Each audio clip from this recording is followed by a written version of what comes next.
Hello friends, मैं हूं सुदर्शन प्रकाश और आप देख रहे हैं यूट्यूब चैनल गुरु चकाचक। दोस्तों, आज हम मेडिकल क्षेत्र के एक ऐसे जॉब के बारे में बात करेंगे जो खासकर उन लोगों के लिए बिल्कुल परफेक्ट है जो मेडिकल के क्षेत्र में तो नौकरी करना चाहते हैं लेकिन किसी वजह से वो डॉक्टर नहीं बन पाते। दरअसल हमारे देश में लाखों यूथ ऐसे होते हैं जो मेडिकल के क्षेत्र में अपना करियर बनाना चाहते हैं, लेकिन कभी पैसों की तंगी की वजह से तो कभी किसी दूसरे कारण से डॉक्टर नहीं बन पाते। तो अगर आप भी मेडिकल के क्षेत्र में अपना करियर बनाना चाहते हैं तो आप ड्रग इंस्पेक्टर बनकर अपना ये सपना पूरा कर सकते हैं। वैसे तो ये पद डॉक्टर से बिल्कुल अलग है, लेकिन इस पद पर काम करके आप मेडिकल के क्षेत्र में बहुत बड़ा योगदान दे सकते हैं। तो दोस्तों, आज के वीडियो में हम यही जानेंगे ड्रग इंस्पेक्टर होते क्या हैं और कैसे इस नौकरी को पाया जा सकता है। तो चलिए इस वीडियो की शुरुआत करें। उससे पहले जो पॉइंट्स बताने जा रहा हूं उसे जरूर नोट कर लीजिए ताकि आपको स्टेप बाय स्टेप समझने में आसानी हो। जैसे ड्रग इंस्पेक्टर कौन होते हैं, क्वालिफिकेशन क्या चाहिए, एज लिमिट क्या होता है, कौन सा एग्जाम देना होता है, कौन सा कोर्स करना होता है, एग्जाम पैटर्न क्या होता है, सिलेबस क्या होता है और लास्ट में सैलरी कितनी मिलती है। दोस्तों, अगर आप इन पॉइंट्स को समझ गए तो इस नौकरी को लेकर आपके मन में जो भी कंफ्यूजन है वो पूरी तरह से दूर हो जाएगा। दोस्तों, वीडियो की शुरुआत करें उससे पहले अगर आपने अभी तक इस चैनल को सब्सक्राइब नहीं किया है तो प्लीज़ कर लीजिए, साथ ही बेल आइकन को प्रेस कर लीजिए ताकि नए वीडियो का नोटिफिकेशन तुरंत आपको मिल सके। तो चलिए शुरू करते हैं। दोस्तों, अगर आप मेडिकल के क्षेत्र में अपना करियर बनाना चाहते हैं तो ड्रग इंस्पेक्टर की नौकरी आपके लिए बिल्कुल परफेक्ट है। तो चलिए अपने पहले पॉइंट से वीडियो की शुरुआत करते हैं और जानते हैं ड्रग इंस्पेक्टर कौन होते हैं। दोस्तों, ड्रग इंस्पेक्टर वो होते हैं जो हॉस्पिटल, मेडिकल या दवाइयों से जुड़े हर उस स्थान पर जा सकते हैं जहां दवाइयों से जुड़ा काम होता है। दोस्तों, ये मेडिकल के क्षेत्र में एक बहुत ही बड़ा पद होता है जिन पर दवाइयों की चेकिंग करने की जिम्मेदारी होती है। आसान भाषा में कहें तो एक ड्रग इंस्पेक्टर अस्पताल और मेडिकल की दुकान पर जाकर ये चेक करता है कि वहाँ किसी तरह की गलत दवाइयाँ तो मरीजों को नहीं दी जा रही, या फिर जो व्यक्ति मेडिकल स्टोर चला रहा है उसके पास इसे चलाने का सर्टिफिकेट है या नहीं। क्योंकि कई बार ऐसा देखा गया है कि कोई किसी दूसरे के नाम पर लाइसेंस ले लेता है और दुकान चलाता है, लेकिन जानकारी के अभाव में वो गलत दवाई दे देता है और फिर एक बड़ा हादसा हो जाता है। ऐसे में एक ड्रग इंस्पेक्टर ऐसे लोगों की चेकिंग करता है और ये सुनिश्चित करता है कि कोई भी बिना परमिशन के दवाइयों से जुड़ा बिजनेस ना कर सके।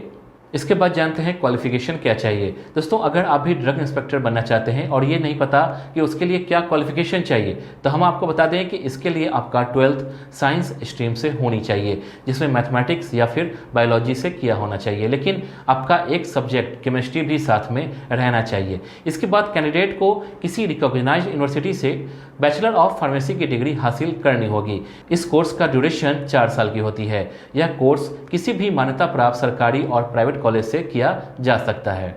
इसके बाद जानते हैं एज लिमिट क्या है। दोस्तों, एज लिमिट किसी भी नौकरी में सबसे अहम होता है, लेकिन अगर आप ड्रग इंस्पेक्टर बनना चाहते हैं तो आपकी उम्र 21 से 30 साल के बीच होनी चाहिए। अगर आपकी उम्र 21 से 30 साल के बीच है तो आप ड्रग इंस्पेक्टर की नौकरी के लिए अप्लाई कर सकते हैं। दोस्तों, बहुत कम ऐसी नौकरी होती है जिसमें 30 साल तक की उम्र के कैंडिडेट्स अप्लाई कर सकते हैं। ऐसे में मेडिकल के क्षेत्र में जाने का सपना देखने वाले स्टूडेंट्स के लिए ये एक सबसे बेस्ट ऑप्शन है। हालांकि जो स्टूडेंट्स रिजर्वेशन कैटेगरी से आते हैं उन्हें नियम के अनुसार एज लिमिट में छूट भी मिलती है। इसके बाद जानते हैं कौन सा एग्जाम देना होता है। दोस्तों, ड्रग इंस्पेक्टर एक जिम्मेदारी भरा पद है, इसलिए इसका एग्जाम भी बेहद कठिन होता है। अगर इसमें क्वालिफाइड कैंडिडेट्स नहीं गए तो फिर इसमें बहुत बड़ा नुकसान हो सकता है। इसलिए ड्रग इंस्पेक्टर की भर्ती की जिम्मेदारी यूपीएससी और एसपीएससी को दी गई है। यूपीएससी मतलब संघ लोक सेवा आयोग और एसपीएससी मतलब राज्य लोक सेवा आयोग, यानी कि दोनों ही स्तर पर ड्रग इंस्पेक्टर की रिक्रूटमेंट होती है। समय समय पर इसका फॉर्म निकलता रहता है, तो अगर आप भी ड्रग इंस्पेक्टर बनना चाहते हैं तो इसकी वेबसाइट चेक करते रहें और समय से फॉर्म अप्लाई जरूर कर लें। इसके बाद जानते हैं कौन सा कोर्स करना होता है। दोस्तों, अगर आप ड्रग इंस्पेक्टर बनना चाहते हैं तो आपको फार्मास्यूटिकल साइंस या क्लिनिकल या माइक्रोबायोलॉजी में स्पेशलाइजेशन के साथ मेडिसिन के क्षेत्र में ग्रेजुएशन की डिग्री होनी चाहिए, तभी आप इसके लिए अप्लाई कर सकते हैं। क्योंकि अगर आपके पास मेडिकल के क्षेत्र की जानकारी नहीं होगी तो आप ड्रग इंस्पेक्टर के लिए अप्लाई नहीं कर सकते। इसलिए अगर आप भी ड्रग इंस्पेक्टर बनना चाहते हैं तो इस कोर्स को जरूर कर लें। इसके बाद जानते हैं एग्जाम पैटर्न क्या होता है। दोस्तों अगर हम इसके एग्जाम पैटर्न की बात करें तो इसमें 3 तरह के एग्जाम लिया जाता है, जिसमें पहला है रिटन एग्जाम, दूसरा है फिजिकल टेस्ट और तीसरा है इंटरव्यू। अगर आपने इन तीनों एग्जाम को पास कर लिया तभी आपका सिलेक्शन होगा। लेकिन दोस्तों याद रहे कि रिटन टेस्ट भी 2 तरह के होते हैं, जिसमें पहला फार्मेसी से जुड़े सवाल पूछे जाते हैं और इसमें आपसे फार्मेसी में 100 क्वेश्चन पूछे जाते हैं। हर क्वेश्चन के लिए 2 नंबर मिलते हैं। टोटल 200 नंबर का एग्जाम होता है। इसके लिए 2 घंटे का समय मिलता है। जबकि दूसरा टेस्ट जनरल नॉलेज का होता है, जिसमें 50 क्वेश्चन पूछे जाते हैं। हर क्वेश्चन के लिए 1 नंबर मिलते हैं। एग्जाम के लिए आपको 1 घंटे का समय मिलता है। कुल 50 नंबर के एग्जाम होते हैं। इस टेस्ट को पास करने के बाद ही आपको फिजिकल और इंटरव्यू के लिए बुलाया जाता है। इसके बाद जानते हैं सिलेबस क्या होता है। दोस्तों अब चलिए इस एग्जाम से जुड़े सबसे अहम सवाल को जान लेते हैं, यानी कि इसका सिलेबस क्या है। तो दोस्तों इसके लिए जैसा कि आप जानते हैं, पहला आपका रिटन टेस्ट फार्मेसी से जुड़ा होगा, जिसमें forensic pharmacy, manufacturing pharmacy, pharmaceutical pharmacy, hospital and clinical pharmacy, pharmacognosy, medical chemistry, pharmacology and toxicology, anatomy, physiology and health education. दोस्तों इसके अलावा दूसरे रिटन टेस्ट में आपसे जनरल नॉलेज से जुड़े सवाल पूछे जाएंगे, जिसमें देश दुनिया से जुड़े सवाल हो सकते हैं। इसके बाद जानते हैं सैलरी कितनी मिलती है।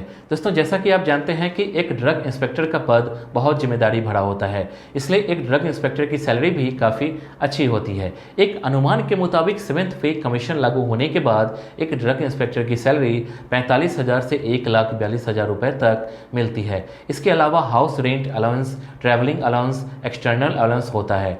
एक तरह से कुल मिलाकर एक ड्रग इंस्पेक्टर की सैलरी अच्छी खासी हो जाती है। इसके अलावा जैसे जैसे आपका एक्सपीरियंस बढ़ता जाएगा, आपकी सैलरी भी बढ़ती जाएगी। तो दोस्तों इस वीडियो के लिए बस इतना ही। उम्मीद करता हूं कि आपको ये वीडियो पसंद आई होगी। आपको नेक्स्ट वीडियो किस टॉपिक पर चाहिए आप हमें कमेंट कर बता सकते हैं। वीडियो को लाइक और चैनल को सब्सक्राइब जरूर कीजिए। Thank you.